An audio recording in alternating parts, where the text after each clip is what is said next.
प्रदेश की 10 विधानसभा सीटों पर उपचुनाव हैं और देखिए आप इसे सेमीफिनाले कह सकते हैं, क्योंकि जो इन 10 सीटों पर जीतेगा उससे हम और आप अंदाजा लगा पाएंगे कि 2027 में जो विधानसभा चुनाव होने हैं उसमें तस्वीर क्या रह सकती है। हालांकि बहुत समय गैप रहेगा और ऐसा हो सकता है कि समीकरण बदल जाएं, लेकिन आपको पता चल जाएगा कि उत्तर प्रदेश में विधानसभा नतीजों का क्या मिजाज है, क्या हवा का रुख है। और देखिए अयोध्या में फिर से एक बार फैसला होने वाला है, यानी जो सीट उपचुनाव के लिए आ रही है उसमें से एक अयोध्या के क्षेत्र की भी सीट है। और लोकसभा के बाद यूपी में अब समीकरण कैसे बदल गए हैं, रिमझिम के 5 पॉइंट्स में आपको आज यही जानना है कि किन सीटों पर यूपी में उपचुनाव होने हैं। हालांकि अभी तक कोई तारीख सामने नहीं आई है, लेकिन यहां पर उपचुनाव होना एकदम तय है। दूसरा, क्या फिर भारी पड़ेगा इंडिया गठबंधन, यानी राहुल और अखिलेश की जोड़ी एक बार फिर से बीजेपी पर भारी पड़ जाएगी। तीसरा, अयोध्या वालों के लिए एक और मौका है। आपको पता है जो फैजाबाद सीट थी जिसमें अयोध्या क्षेत्र आता है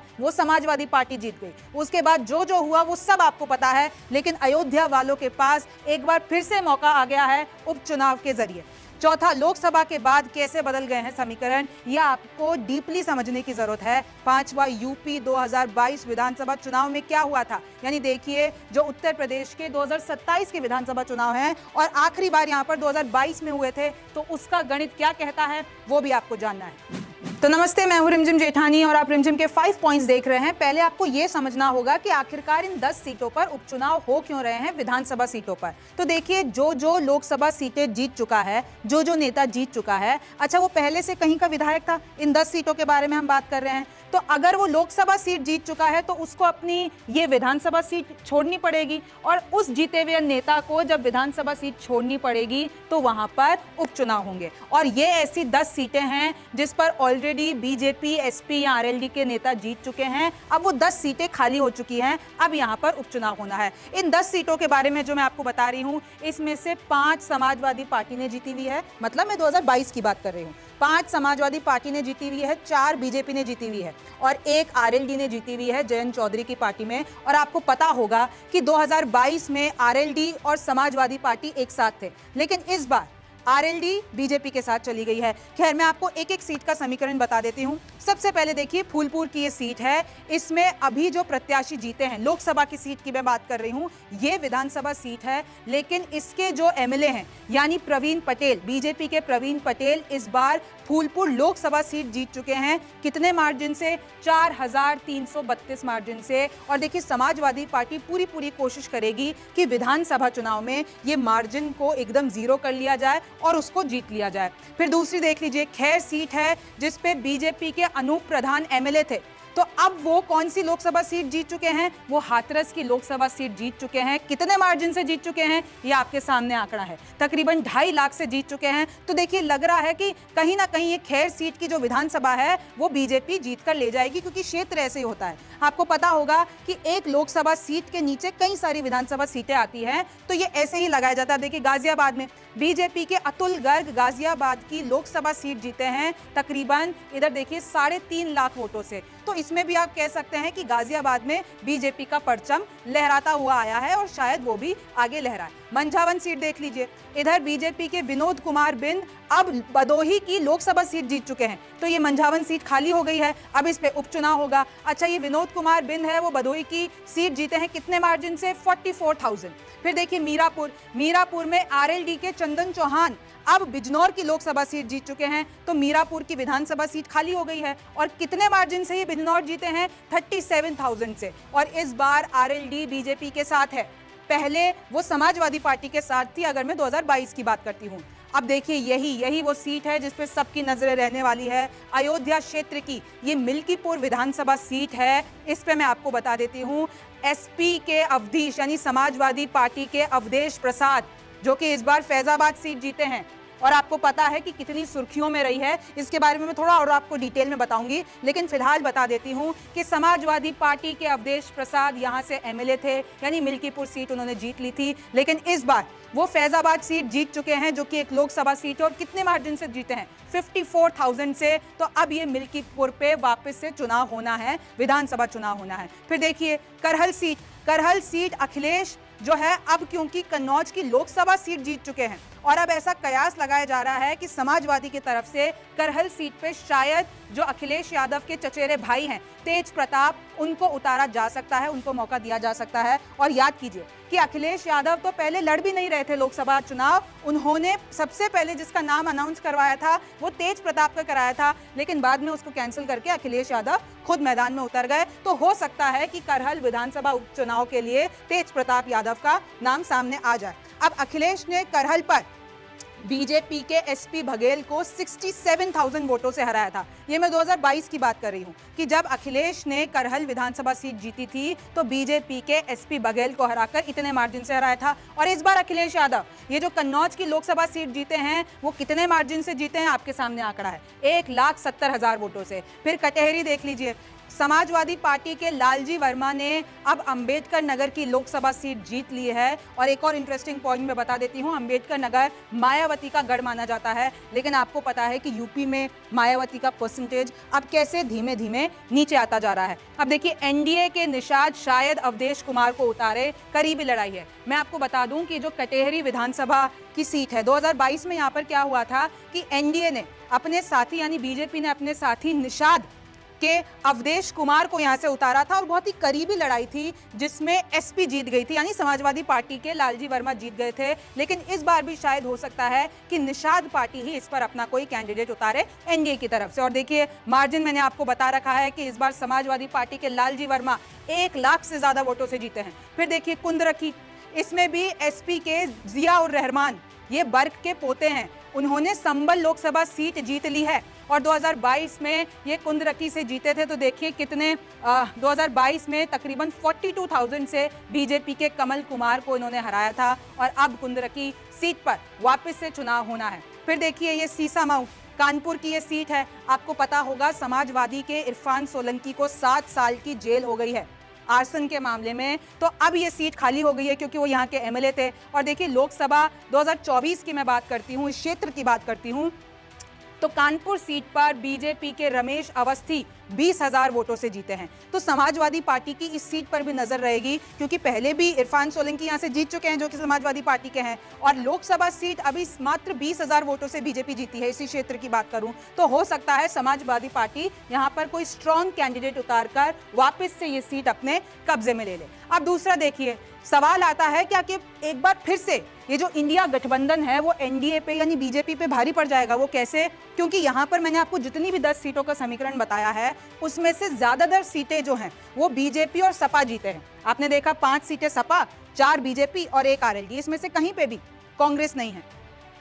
लेकिन कांग्रेस ने भी इस बार 6 सीटें लोकसभा चुनाव में जीतकर कमाल कर दिया है। और देखिए कांग्रेस की चाहत है कि ये जो 10 सीटों पर उपचुनाव होने हैं, विधानसभा के उपचुनाव होने हैं, उसमें कांग्रेस को भी कुछ सीटें मिले लड़ने के लिए, क्योंकि 6 सीटें पाकर इस बार कमाल लोकसभा में तो दिखाया है, तो वो चाहती है कि विधानसभा के उपचुनाव में भी कांग्रेस को मौका मिले। तो देखिए दोनों ही दल अपनी दोस्ती रखेंगे कायम, लेकिन एक बात तय है कि कांग्रेस और समाजवादी पार्टी अपनी दोस्ती को कायम रखेंगे। दोनों ने कहा है कि जो भी म्यूचुअल अंडरस्टैंडिंग से फैसला लिया जाएगा हम उसी का ही पालन करेंगे, और अगर इसमें किसी एक को या दूसरे को बलिदान भी देना पड़ेगा तो फिर वो भी करना पड़ेगा। आपने लोकसभा चुनाव में एग्जाम्पल देख ही लिया है। अच्छा एक और चीज़ है, अब इन दोनों ही पार्टियों को, चाहे वो एनडीए हो, चाहे वो इंडिया हो, चाहे वो बीजेपी हो, कांग्रेस हो, समाजवादी पार्टी हो, इन सबको ये ध्यान रखना है कि जल्दी से जल्दी अपने उम्मीदवार यहाँ पर उतार दे, क्योंकि उम्मीदवार जल्दी उतारेंगे तो प्रचार करने का ज्यादा मौका मिलेगा। और एक चीज देखिए, महाराष्ट्र में इंडिया गठबंधन ने अपने उम्मीदवार एनडीए से पहले ही अनाउंस कर दिए थे और इसका फायदा महाराष्ट्र में इंडिया गठबंधन को हुआ। तो देखिए ये वाला जो फैक्टर है ये एनडीए और इंडिया दोनों को समझना पड़ेगा। फिर देखिए अखिलेश के उम्मीदवारों का चयन बढ़िया है। पॉलिटिकल एनालिस्ट कहते हैं कि अखिलेश ने इस बार जो उम्मीदवारों का चयन किया है वो बहुत ही कमाल तरीके से किया लोकसभा चुनाव में, और उसका नतीजा आपने देख भी लिया कि यूपी में सबसे बड़ी पार्टी समाजवादी पार्टी बन गई।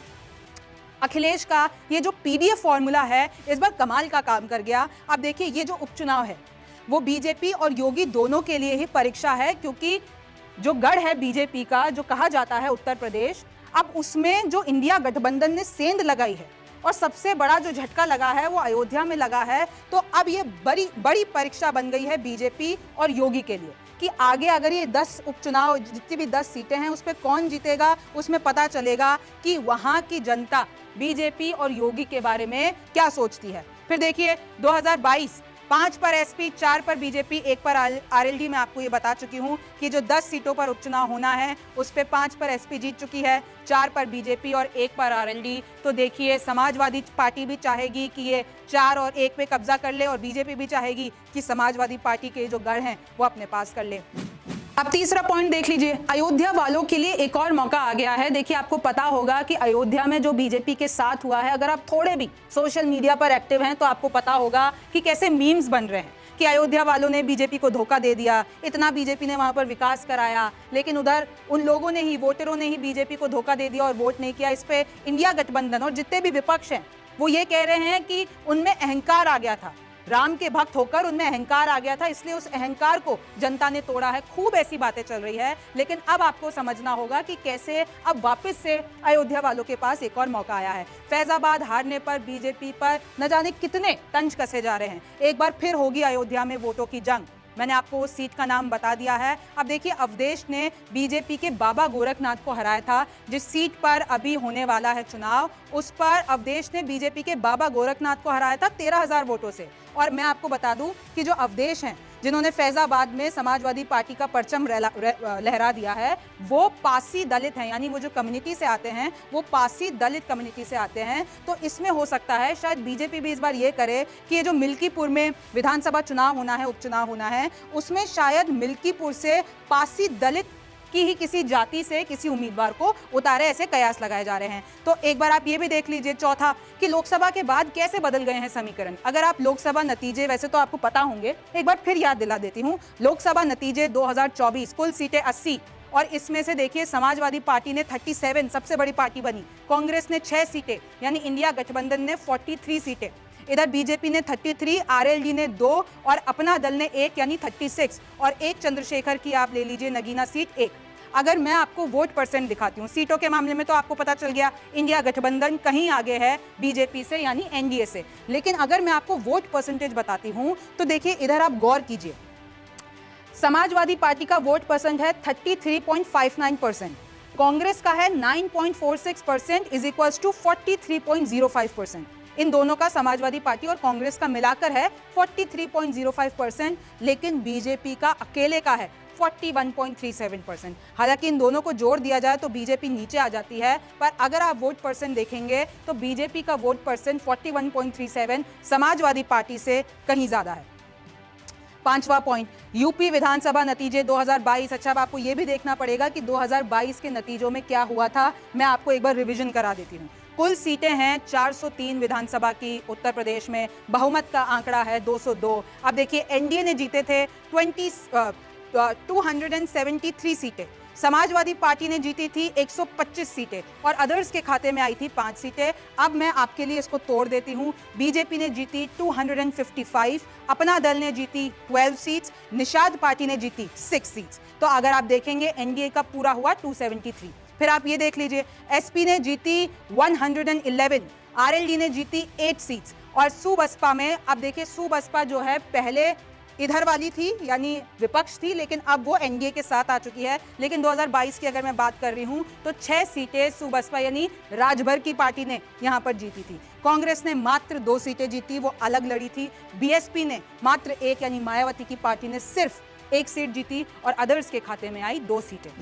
देखिए, ऐसे तो और भी जगह पर उपचुनाव होने हैं, पर सबकी नजरें इस यूपी उपचुनाव पर रहने वाली है और मेनली अयोध्या की सीट पर कि अब ये जो हवा का रुख है, ये जनता है, वो किसका अहंकार तोड़ती है, किसको सबक सिखाती है, अगर अपनी कोई गलती मानती है या अपने उस फैसले पर कायम रहती है कि जो लोकसभा चुनाव में किया है। बहुत सारे सवाल हैं, बहुत सारे कयास है, बस देखना है कि क्या होगा। आप न्यूज़ 24 देखते रहिए, रिमझिम के 5 पॉइंट्स देखते रहिए। मैं हूँ रिमझिम जेठानी, फिर मुलाकात होगी।